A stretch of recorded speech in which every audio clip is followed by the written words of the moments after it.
मेरी प्यारी बहनों भाइयों सबको राम राम। यूट्यूब फैमिली सबसे राम राम। आओ बैसाख मातम की आगे की कथा करें। हाथ जोड़ विनती करूं, धरूं चरण में शीश। ज्ञान भक्ति मोह दीजिए परम पिता जगदीश।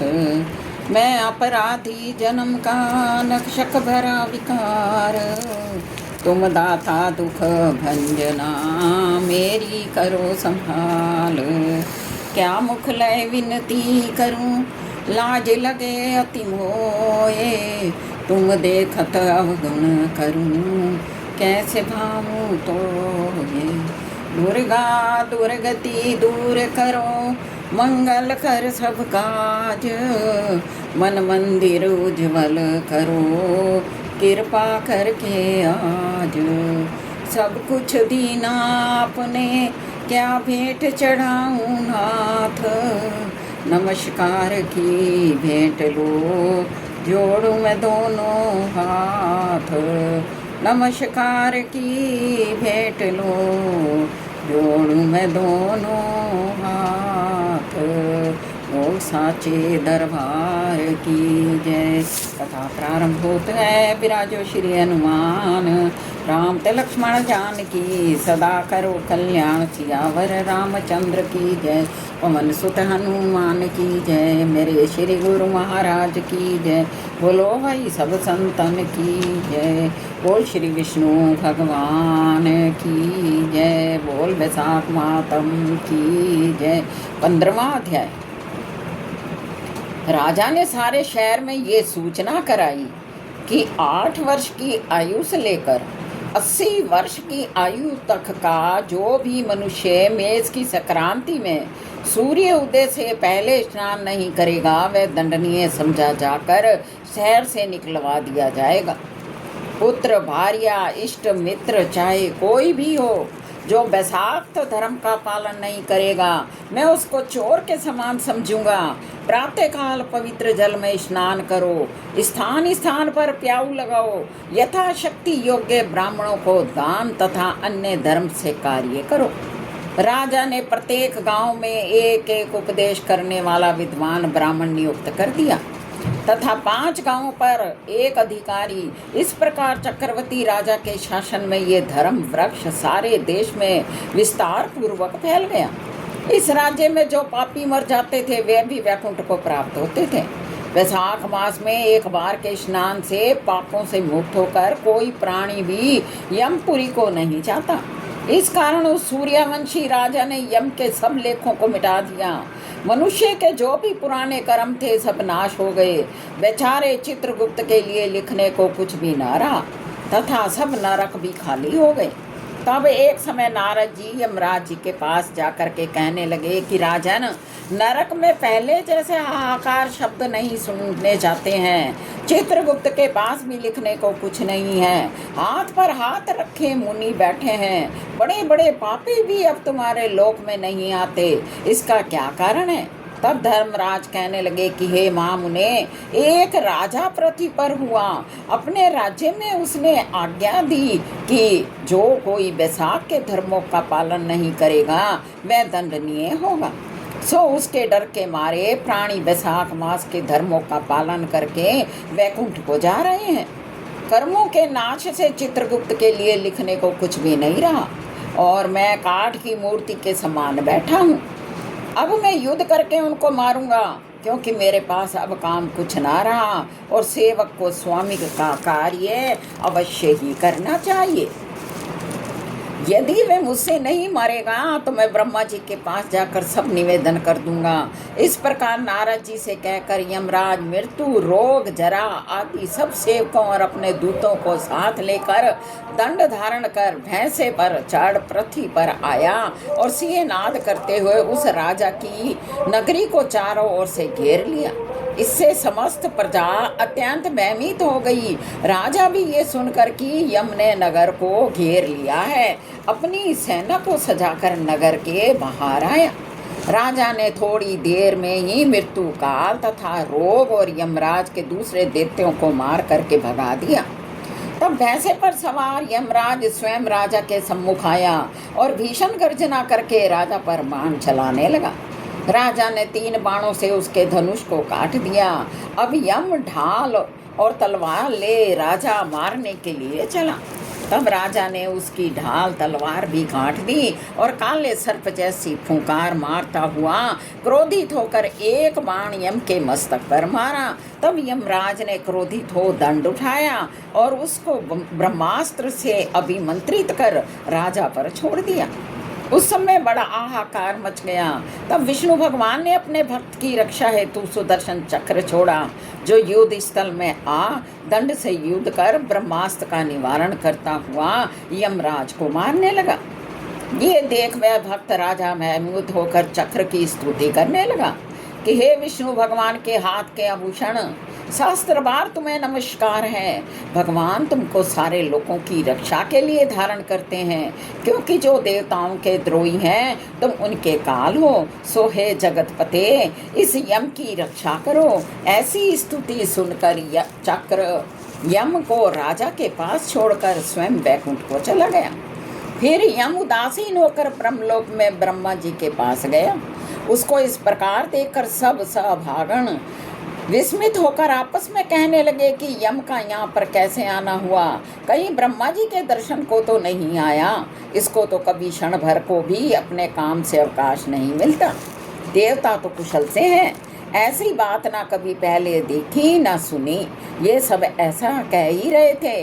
तभी प्राणियों का स्वामी और सूर्य का पुत्र यम ब्रह्मा जी के चरणों में इस प्रकार गिर गया, जैसे जड़ से कटा हुआ वृक्ष निराशित होकर पृथ्वी पर गिर जाता है। यम त्राही त्राही पुकारने लगा कि हे देवेश, मेरा अत्यंत अपमान हो गया है। मेरे वस्त्र व बही खाते फाड़ डाले और मुझको अत्यंत पीटा गया है। मेरी प्रतिमा और मर्यादा सब भंग हो गई है। हे कमलासन, आपके होते हुए मेरी ये दुर्गति हुई। ऐसा कह यम पृथ्वी पर गिर गया। तब वहाँ पर बड़ा कोलाहल हुआ। सब आपस में विचार करने लगे कि जो स्थावर जंगम सबको खाने वाला, मनुष्यों का संताप देने वाला दुखी कैसे हो गया।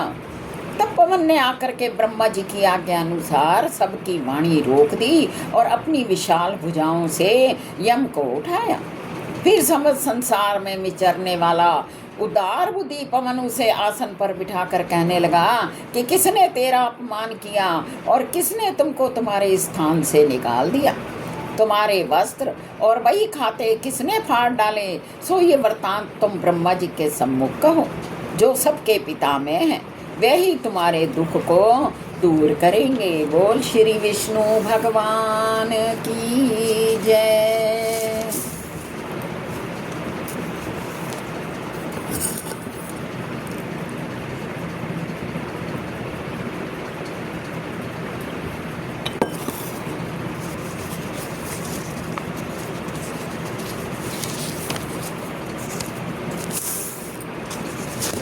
वैशाख महीने में बांदरी की कहानी सुननी चाहिए। एक राजा था जो वैशाख महीने में खूब सवेरे उठकर रोजाना गंगा जी नहाया करता।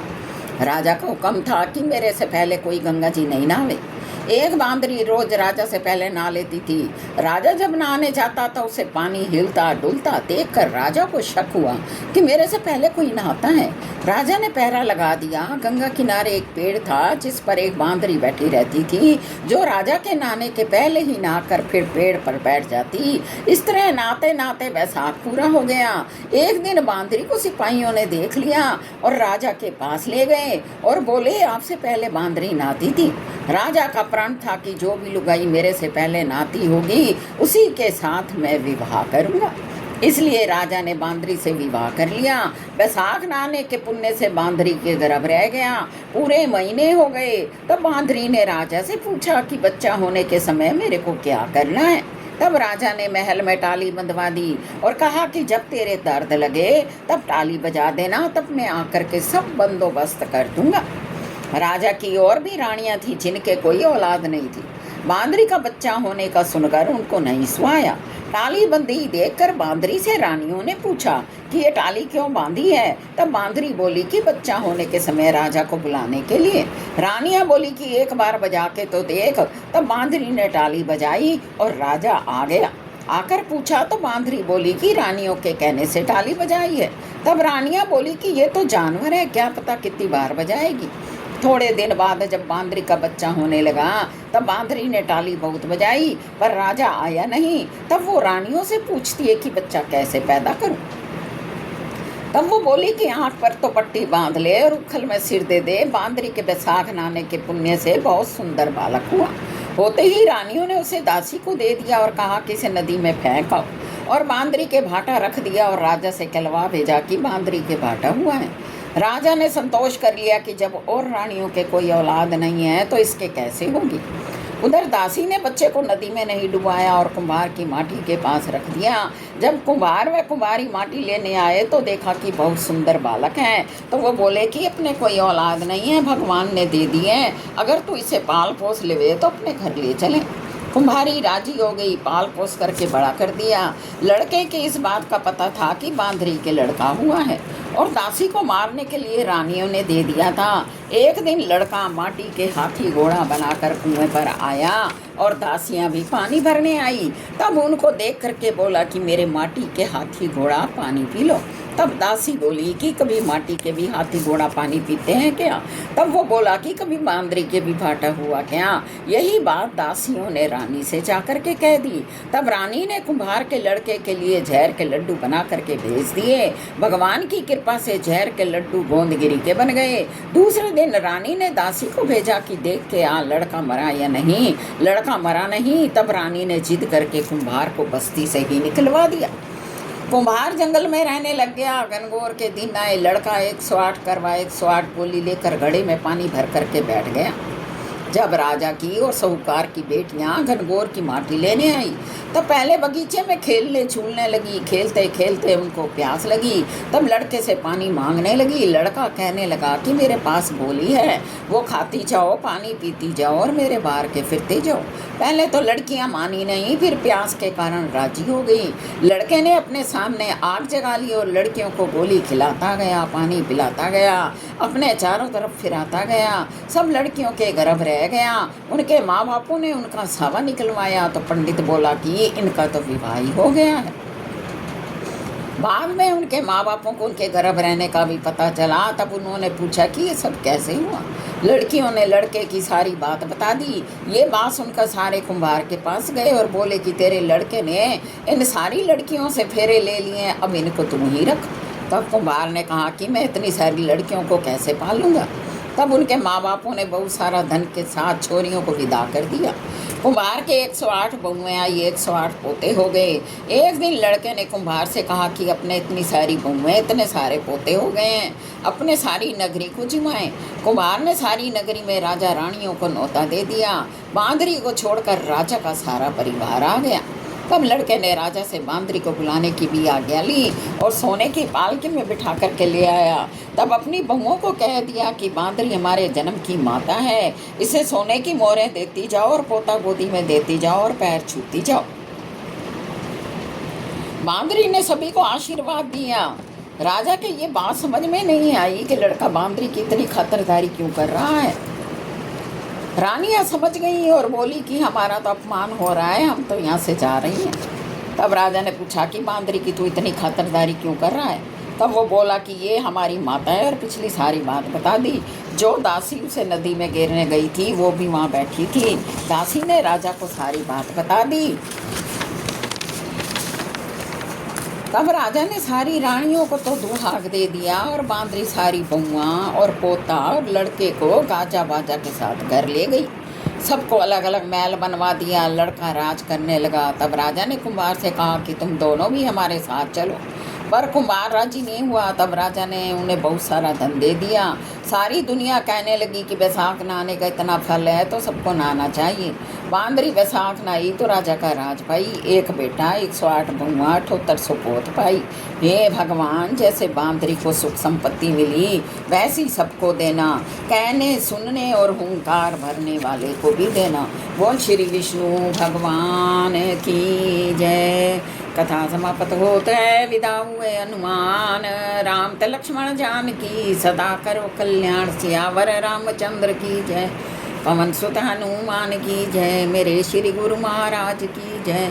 बोलो भाई सब संतन की जय। राम सिया राम जय जय राम राम सिया राम जय जय राम। हो मंगल भवन मंगलहारी, द्रवौ सुदशरथ जर बिहारी। राम सिया राम जय जय राम राम सिया राम जय जय राम। हो दीन दयाल बिरज संभारी, हरऊ नाथ मम संकट भारी। राम सिया राम जय जय राम राम सिया राम जय जय राम। हो मंगल भवन मंगलहारी, उमा सहित जय जपत मुरारी। राम सिया राम जय जय राम राम सिया राम जय जय राम। हो हरि अनंत हरि कथानंता, गावहि सुनहि सब विधि संता। राम सिया राम जय जय राम राम सिया राम जय जय राम। बोल साचे दरबार की जय। बोल श्री विष्णु भगवान की जय। सीताराम कहिए, जाई विधि रखे राम ताई विधि रहिए। सीताराम कहिए, जाई विधि रखे राम ताई विधि रहिए। मुख में हो राम नाम, राम सेवा हाथ में, तू अकेला नहीं प्यारे, राम तेरे साथ में। विधि का विधान जान, हानि लाभ सही है, जाई विधि रखे राम ताई विधि रहिए। ओ सीताराम कहिए, जाई विधि रखे राम ताई विधि रहिए। हो किया अभिमान तो फिर मान नहीं पाएगा, होगा प्यारे वही जो श्री राम जी को भाएगा। फल आशा त्याग शुभ काम करते रहिए, जाई विधि रखे राम ताई विधि रहिए। ओ